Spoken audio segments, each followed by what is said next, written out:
here about buying houses, Fanny. Do you want to handle that? Or do you want me to?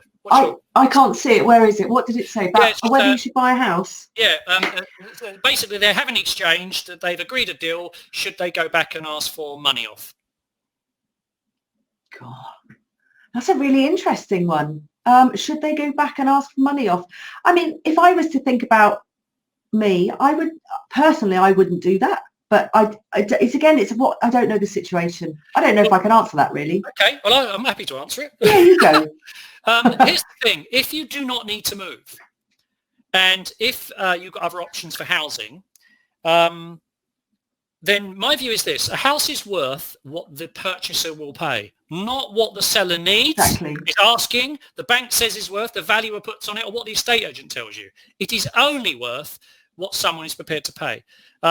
I bought a car last year, and he had it up for £25,000. I've got a blog on this on my website, so £24,500.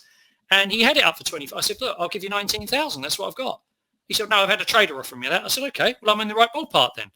And he said, no, I need more than that. I said, okay, if you've still got the car in a month's time, I'll come back and we'll have a chat. He still had the car in a month's time. So suddenly he's got to decide, is he motivated to sell? Okay.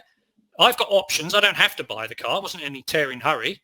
I had the cash, he had the car. In the meantime, the reason why he didn't want to sell, and this is why you need to know as much information about the seller, how motivated are they?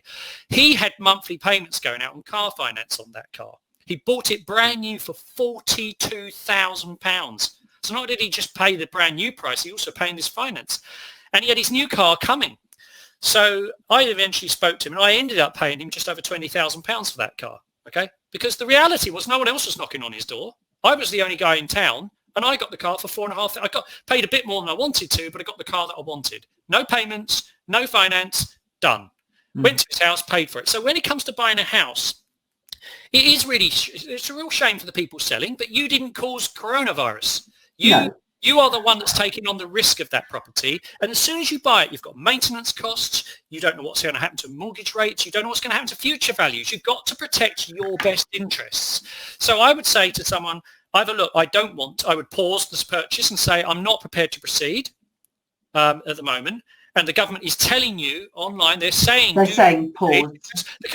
Because, you know, what removal company is going to go in and start moving gear from one house to another? They're going to have to be suited up like they're doing asbestos removal, right?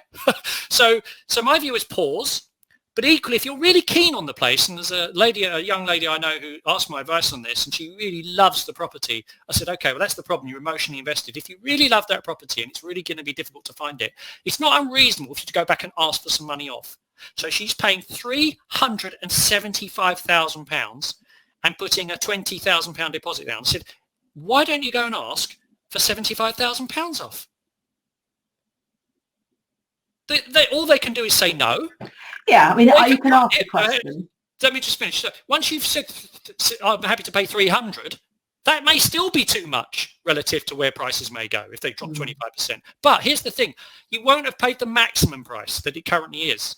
So here's the point. The world has changed. If they really need to sell, if they're really motivated and need the money, they'll have to take whatever is available. And what you'll end up with is less debt and more equity.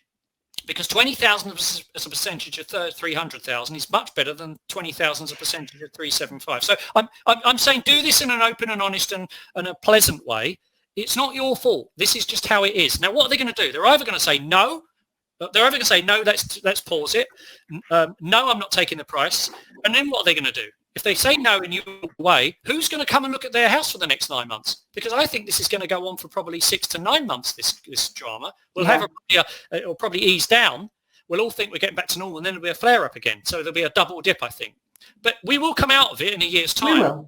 We will. And so I'm just saying, use this perhaps to your advantage. And if you are thinking about buying self-build, they have a 30+% profit margin. So I would be offering at least 25% below the current price. At least, even if you put a deposit down, as long as you're not contractual, at least 25% discount, minimum.